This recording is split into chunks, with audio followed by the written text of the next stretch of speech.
Hello everyone, you are watching complete video series of data mining and data warehousing.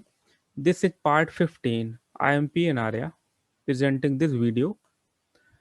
इस video में हम देखेंगे के मींस क्लस्टरिंग एल्गोरिथम का न्यूमेरिकल। स्टार्ट करने से पहले अभी तक आपने इस चैनल को सब्सक्राइब नहीं किया है तो सब्सक्राइब कर लीजिए, साथ में बेल आइकन भी प्रेस कर दीजिए ताकि न्यू वीडियोस का नोटिफिकेशन मिलता रहेगा। के मींस क्लस्टरिंग के आप न्यूमेरिकल दिया हुआ एग्जाम में आता है, तो प्रॉब्लम इस तरह से आ सकता है कि solve the following problem using के मींस एल्गोरिथम। तो यहाँ पर डेटा पॉइंट्स दिए रहेंगे, जैसे फर्स्ट डेटा पॉइंट है 2 3, फिर सेकंड है 5 6, तो इस तरह से डेटा पॉइंट्स दिए रहेंगे और आपका के दिया रहेगा, मींस कितने क्लस्टर बनाने हैं। सपोज यहाँ पर के नहीं दिया गया, ओके, तो के भी दिया रहेगा कि के मीन्स कितने क्लस्टर आपको बनाने हैं इस डेटा पॉइंट से 2 3 4। यदि नहीं दिया हुआ तो यू कैन एज्यूम के, ओके। तो यहाँ पर जैसे नहीं दिया है तो सॉल्यूशन में यहाँ पर हमने अज्यूम कर लिया, ओके। तो let k equal to 2, that is the user would like the objects to be partition into 2 clusters, okay. तो यहाँ पर जो डेटा पॉइंट्स है तो 2 एज्यूम कर लिया, मीन्स हमें 2 क्लस्टर्स बनाने हैं। तो ये डेटा पॉइंट्स को डिवाइड करना है 2 क्लस्टर्स में, ओके। तो कौन कौन से डेटा पॉइंट्स 1 क्लस्टर में आएंगे और कौन कौन से डेटा पॉइंट्स सेकंड क्लस्टर में आएंगे, okay. Initially, we have to select two means values or two centroid of clusters, which is C1 and C2, okay. तो यहाँ पर इस डेटा पॉइंट से हमने रेंडमली कोई भी दो सेंट्रॉइड और दो जो मीन वैल्यू चूज किए। तो फर्स्ट हमने क्लस्टर में C1 के लिए एज अ सेंट्रॉइड चूज किया 2 3, एंड सेकंड सेंट्रॉइड चूज किया या मीन वैल्यू चूज की 5 6, ओके। आप यहाँ पर भी चूज कर सकते हैं, फर्स्ट यहाँ को सेकंड मींस फर्स्ट इसको चूज कर सकते हैं, सेकंड इसको। तो आपके ऊपर चॉइस है, आप जो भी सेंट्रॉइड चूज कर सकते हैं। तो इनिशियल में हमने दो सेंटर पॉइंट चूज कर लिए, ओके।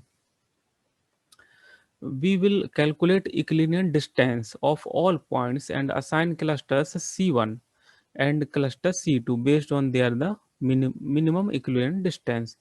तो यहाँ पर जो हमने कैलकुलेट करेंगे हर एक डेटा पॉइंट की इक्लिनियन डिस्टेंस, ओके। अब हर एक डेटा पॉइंट की इक्लिनियन डिस्टेंस कैलकुलेट करेंगे, तो जो जिस डेटा पॉइंट की इक्लिन मीन्स जो जिस डेटा पॉइंट की इक्लिनियन डिस्टेंस कम रहेगी, ओके, मिनिमम रहेगी, तो वो डेटा पॉइंट उस क्लस्टर में मूव मूव होगा या उस क्लस्टर में हम रखेंगे, ओके। तो इक्लिनियन डिस्टेंस मेजर करने का एक फॉर्मूला है कि x1 - x2 का whole square plus y1 - y2 का होल स्क्वायर, ओके। तो यहाँ पर x1 जो रिप्रेजेंट करता है ऑब्जर्व वैल्यू को और x2 रिप्रेजेंट करता है सेंट्रॉइड वैल्यू को, ओके। तो इस टेबल में जो इस फॉर्मूला इक्लिनियन डिस्टेंस फॉर्मूला में हर एक डेटा पॉइंट्स को कैलकुलेट करेंगे, ओके। तो यहाँ पे जो जो प्रॉब्लम में डेटा पॉइंट्स दिए हुए हैं, जैसे पहला डेटा पॉइंट है 2 3, फिर सेकंड है 5 6 8 7, तो इस तरह से डेटा पॉइंट्स यहाँ पर हमने टेबल में लिख लिए हैं और हर एक डेटा पॉइंट्स को एक्स और वाई से रिप्रेजेंट किया गया, ओके। तो ये फॉर्मूला भी हमने यहाँ पर लिख लिया है। अब इस फॉर्मूला में वैल्यूज पुट करनी है, ओके। तो यहाँ पर वैल्यू पुट करनी, तो स्टार्टिंग में जो दो सेंट्रॉइड हमने चूज किए थे क्लस्टर 1 के लिए, क्लस्टर 2 के लिए, ओके। क्योंकि दो क्लस्टर बनाने थे तो हमने दो वैल्यूज या दो सेंट्रॉइड वैल्यूज या मीन वैल्यूज चूज किए, ओके। तो यहाँ पर हमने वो लिख लिए हैं। अब यहाँ पर फॉर्मूला में वैल्यू रखेंगे, ओके। तो यहाँ पर देखेंगे किस तरह से वैल्यूज पुट करेंगे। तो सबसे पहले जो ऑब्जर्व वैल्यू है, तो these are the observe value, okay. तो these are the observe value. तो यहाँ पे सबसे पहले x की वैल्यू, यहाँ पे ऑब्जर्व वैल्यू कितना है 2, तो यहाँ पे 2 पुट किया। फिर देन माइनस, फिर x2 यहाँ पे आपका जो है मीन वैल्यू को रिप्रेजेंट करेगा, सेंट्रॉइड वैल्यू। तो सेंट्रॉइड वैल्यू है x2 का यहाँ पर 2, ओके। तो यहाँ पर जो लेफ्ट में जो वैल्यू है उसको हम 2 मीन्स x2 में रखेंगे और जो राइट में जो वैल्यू है उसको y2 में रखेंगे, ओके। तो पहली वैल्यू यहाँ पर x2 में रखी और यहाँ पे होल स्क्वायर, फिर प्लस, फिर जो सेकंड जो ऑब्जर्व वैल्यू है यहाँ पर 3 है y की, तो 3 माइनस, और जो ऑब्जर्व मीन्स जो सेंट्रॉइड वैल्यू है वो 3 है, तो 3। अब इसको हम कैलकुलेट करेंगे, ओके। तो यहाँ पे कैलकुलेट करेंगे 2 - 2 यहाँ पर 0 हो जाएगा और 0 का होल स्क्वायर भी 0 होगा, ओके। प्लस 3 - 3 करेंगे तो इसका भी 0 होगा और 0 का होल स्क्वायर 0, और 0 का रूट निकालेंगे तो रूट 0 आएगा। तो रूट 0 लिख सकते थे, बट रूट ज़ीरो को हम एज अ ज़ीरो ही लिखेंगे। ओके, तो यहाँ पर ज़ीरो आ गया। फिर सेकंड यहाँ पर फिर से सेकंड क्लस्टर का यहाँ पे कैलकुलेट किया, तो सेकंड क्लस्टर में भी जो फर्स्ट क्लस्टर जैसा ही हम यहाँ पर कैलकुलेट करेंगे, तो इक्विलिनियर डिस्टेंस यहाँ पे कैलकुलेट करेंगे। तो यहाँ पे x1 में ऑब्जर्व वैल्यू कितना है 2, एंड देन इस क्लस्टर का जो सेंट्रोइड वैल्यू था 5, तो यहाँ 5 पुट कर लिया, और यहाँ पे होल स्क्वायर प्लस फिर सेकंड जो था y1 माइनस y2, तो y1 में जो ऑब्जर्व वैल्यू है पहली वाली, इसको हम ऑब्जर्व वैल्यू से रिप्रेजेंट करते हैं, तो ऑब्जर्व वैल्यू यहाँ पर 3 है माइनस, और जो सेंट्रोइड वैल्यू है वो 6 है। अब हम इसको कैलकुलेट करेंगे, तो 2 माइनस 5, तो यहाँ पर 3 आएगा, -3 का होल स्क्वायर और प्लस -3 का होल स्क्वायर। ओके, तो यहाँ से जो -3 का होल स्क्वायर होगा तो यहाँ पर उसका 9 हो जाएगा, माइनस मीन्स 9 यहाँ पर कैलकुलेट करेंगे तो 9 आ जाएगा, क्योंकि 3 का होल 3 का स्क्वायर सॉल्व करेंगे तो 9 हो जाएगा, प्लस और यहाँ पर भी 3 का जो स्क्वायर है उसको सॉल्व करेंगे तो यहाँ पर भी 9, 9 प्लस 9 18। ओके, तो यहाँ पर जो माइनस माइनस प्लस हो जाएगा, तो यहाँ पर रूट 18 आ जाएगा।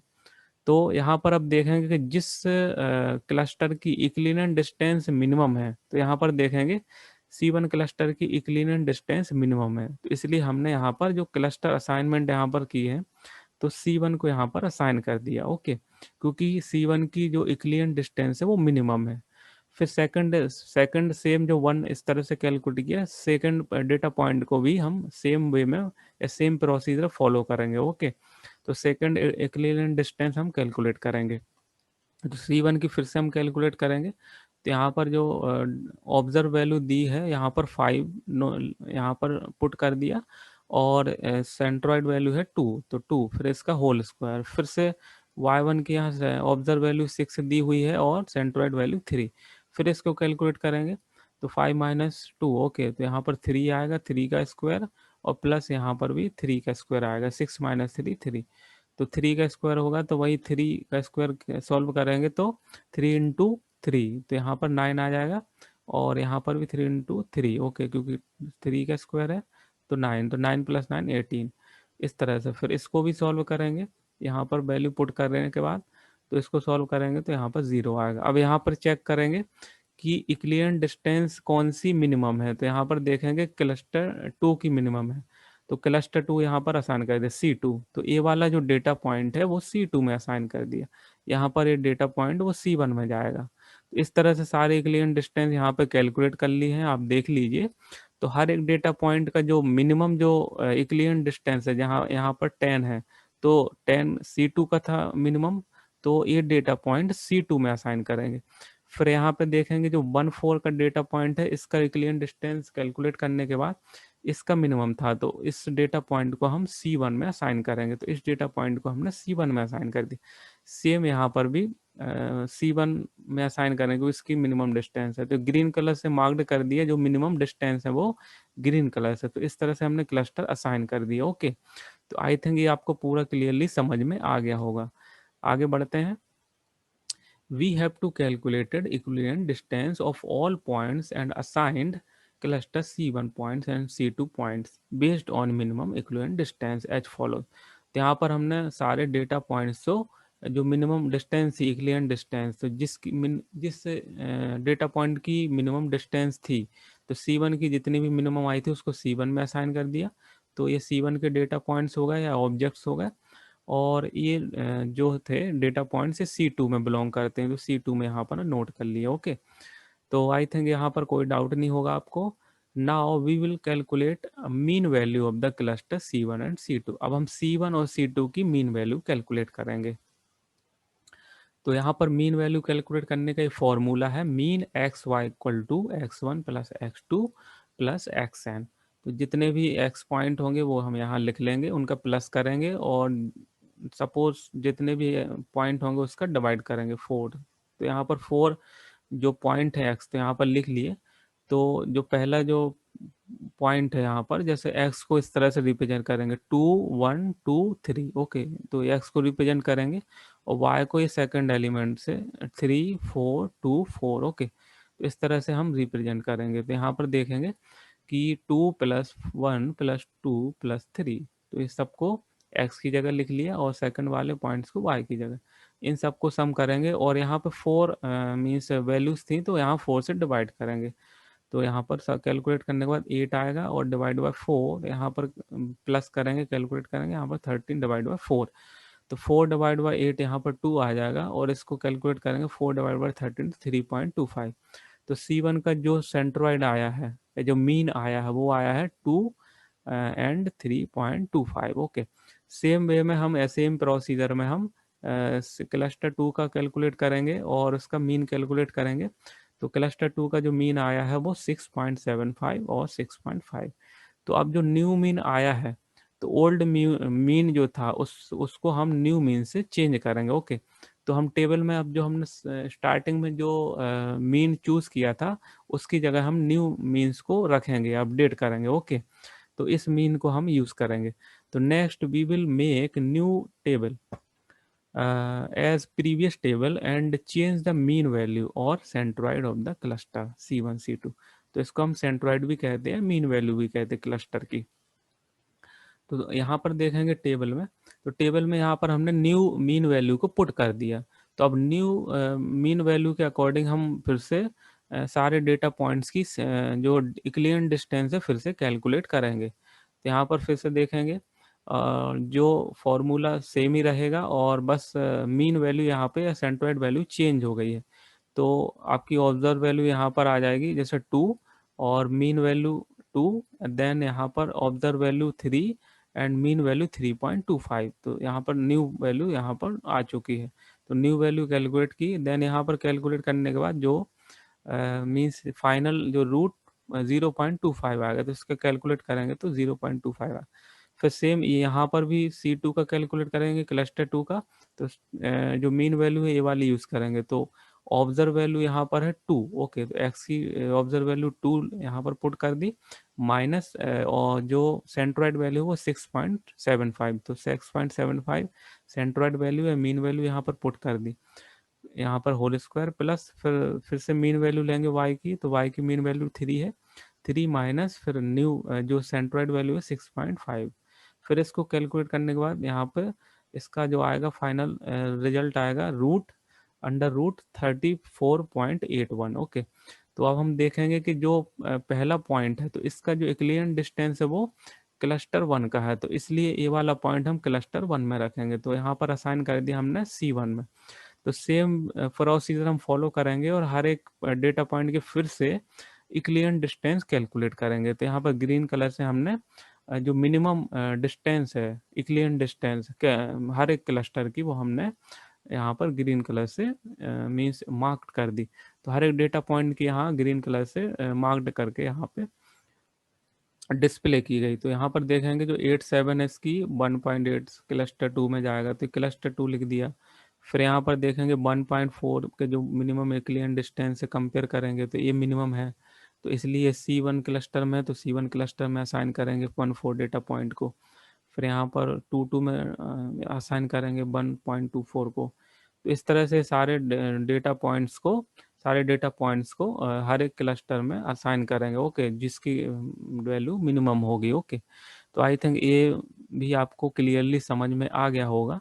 आगे बढ़ते हैं। तो we have to calculated equivalent distance of all points and reassign cluster C1 point and cluster C2 point based on the minimum equivalent distance as follows। तो वापस से हमने इसको रीअसाइन किया। तो यहाँ पर रीअसाइन किया तो ये क्लस्टर्स प्रीवियस क्लस्टर के सिमिलर ही हैं क्योंकि इनमें कोई चेंजेस नहीं हुआ। ओके, तो हम इसके चेंजेस नहीं हुआ तो हम एक बार फिर से इसका मीन कैलकुलेट करेंगे। तो now we will again calculate mean values of cluster C1 and C2। तो जो हमने प्रीवियस में कैलकुलेट किया था मीन वैल्यू, फिर से हम कैलकुलेट करेंगे। तो यहाँ पर कैलकुलेट करेंगे मीन वैल्यूज। तो यहाँ पर देखेंगे कैलकुलेट करने के बाद C1 की जो मीन वैल्यू है 2 एंड 3.25, तो ये प्रीवियस मीन वैल्यू के सिमिलर है। ओके, एंड द C2 की भी कैलकुलेट की तो 6.75 और 6.5, तो ये भी प्रीवियस मीन वैल्यू के सिमिलर ही है। Okay, so we get same mean values of cluster C1 and C2 like previous mean values so that we not perform the further calculation। तो यहाँ पर जो मीन वैल्यू स्टेबल हो जाती है, means previous mean value के ही same आती है, तो हम जो एल्गोरिथम है वो स्टॉप हो जाता है के मीन्स का। तो यहाँ पर हम आगे इसको कैलकुलेट नहीं करेंगे, ओके, क्योंकि सेम आने का फिर से कैलकुलेट करेंगे तो सेम फिर से जो वैल्यू आएगी मीन वैल्यू फिर से सेम आएगी, ओके। तो ये मीन वैल्यू जब स्टेबल हो जाता है तो फिर आगे कैलकुलेट नहीं करते, okay. So the k-means algorithm stopped when we achieved same mean values of clusters like previous mean values of clusters. So the cluster C1, C2 final clusters with data points और object. तो ये C1 में ये वाले data points आ जाएंगे और C2 में ये वाले डेटा पॉइंट्स आ जाएंगे। तो 4 डेटा पॉइंट C1 में आ चुके हैं और C2 में 4 डेटा पॉइंट। तो फाइनली ये 2 क्लस्टर यहाँ पे बन जाते हैं, ओके। तो now we will represent data points of clusters C1 and C2 in graph form. अब इन डेटा पॉइंट्स को हम ग्राफिकल रिप्रेजेंट करेंगे, ओके। तो मीन वैल्यू यहाँ पर हमारी यहाँ पर C1 का यहाँ पर मीन वैल्यू है C2 का, और डेटा पॉइंट्स यहाँ पर हमने ले ली। अब इन डेटा पॉइंट्स को हम एज अ ग्राफिकल फॉर्म में डिस्प्ले करेंगे। तो फर्स्ट जो क्लस्टर है यहाँ पर C1 को एज अ रेड कलर से डिस्प्ले किया गया है C1 क्लस्टर को। तो पहला डेटा पॉइंट है 2, 3। तो यहाँ पर देखेंगे पहला डेटा पॉइंट है यहाँ पर फर्स्ट को x से रिप्रेजेंट करेंगे और सेकंड को y से। तो यहाँ पर देखेंगे 2, ओके। तो 2 यहाँ पर ये वाला, okay, and 3, 3 this is the 3, तो 3 इज द y। तो this data point represent as a 2, 3 point या object, okay. Second represent the 1, 4। तो 1 this is the 1 and this is the 4, y is the 4, so this data represent the 1, 4, 2, 2, okay. So 2 and 2, okay, this point represent the 2, 2, and similarly 3, 4 represent the 3 and 4, this data point represent 2, 3, 4 data point, okay. And the mean value of C1, okay. तो C1 की जो mean value है 2 and 3.25। तो देखेंगे यहाँ पर C1 का जो मीन वैल्यू यहाँ पर 2 एंड 3.25। तो यहाँ पर 3.25 यहाँ पर आएगा, तो 3.25, ओके। तो प्लस साइन से उसका मीन जो सेंटर पॉइंट है सेंट्रॉइड है वो एज अ प्लस साइन से हमने इसको रिप्रेजेंट कर दिया। तो क्लस्टर C1 यहाँ कंप्लीट हो गया। सेम यहाँ पर C2 को रिप्रेजेंट करेंगे। तो C2 को 5, 6। तो पहला पॉइंट जो है 5 and 6, okay, this is the first point. 8, 7 second point है, तो 8, 7, 8 and 7, this is the 8, 7 second point. And third point 6, 7, 6 and 7, okay, this is the third point. And last one 8, 6, 8, 6, 8 and 6, this is the last fourth point of C2 cluster. तो इस तरह से हमने C2 cluster को भी बना लिया है। अब इस डेटा पॉइंट C2 का है मीन वैल्यू 6.75 एंड 6.5। तो 6.75 x यहाँ पर देखेंगे 6.75 यहाँ पर आएगा, तो ये 6.75 एंड 6.5। तो 6 पॉइंट यहाँ 6 और 7 के बिटवीन आएगा, बीच में आएगा। तो ये तो इस तरह से प्लस साइन से इसका सेंट्रॉइड या सेंटर पॉइंट या मीन वैल्यू यहाँ पर मीन टू यहाँ पे सेकंड क्लस्टर का, तो मीन टू यहाँ से रिप्रेजेंट किया गया। तो मीन 1 और mean 2 second cluster 1 and cluster 2 को इस तरह से ग्राफिकल रिप्रेजेंट किया गया है। तो ये इस तरह से आप एग्जाम में क्लस्टरिंग जो क्वेश्चन आएगा क्लस्टर से रिलेटेड तो आप आसानी से कर सकते हैं। आई थिंक आपको पूरा वीडियो आसानी से समझ में आ गया होगा और ग्राफिकल किस तरह से क्लस्टरिंग रिप्रेजेंट कर सकते हैं। तो इस तरह से आप एग्ज़ाम में काफ़ी आसानी से के मीन्स प्रॉब्लम को सॉल्व कर सकते हैं। तो आई थिंक आपको इस वीडियो से रिलेटेड कोई कमेंट हो तो आप कमेंट करके मुझे बता सकते हैं, और आपको यह वीडियो कैसा लगा आप लिख सकते हैं। तो आप ज़रूर लिखिए के मीन्स का जो वीडियो है न्यूमेरिकल आपको कैसा लगा। और अभी तक आपने इस वीडियो को लाइक नहीं किया तो इस वीडियो को ज़रूर लाइक कीजिए, इस वीडियो को अपने फ्रेंड्स के साथ शेयर कीजिए, और साथ में अभी तक आपने इस चैनल को सब्सक्राइब नहीं किया है तो इस चैनल को सब्सक्राइब कर लीजिए, साथ में बेल आइकन भी प्रेस कर दीजिए ताकि न्यू वीडियोस का नोटिफिकेशन आपको मिलता रहेगा। थैंक यू फॉर वॉचिंग, मिलते हैं नेक्स्ट वीडियो में। नेक्स्ट वीडियो में हम देखेंगे एक और न्यूमेरिकल रिलेटेड टू के मीन्स एल्गोरिथम। तो देखते रहिए।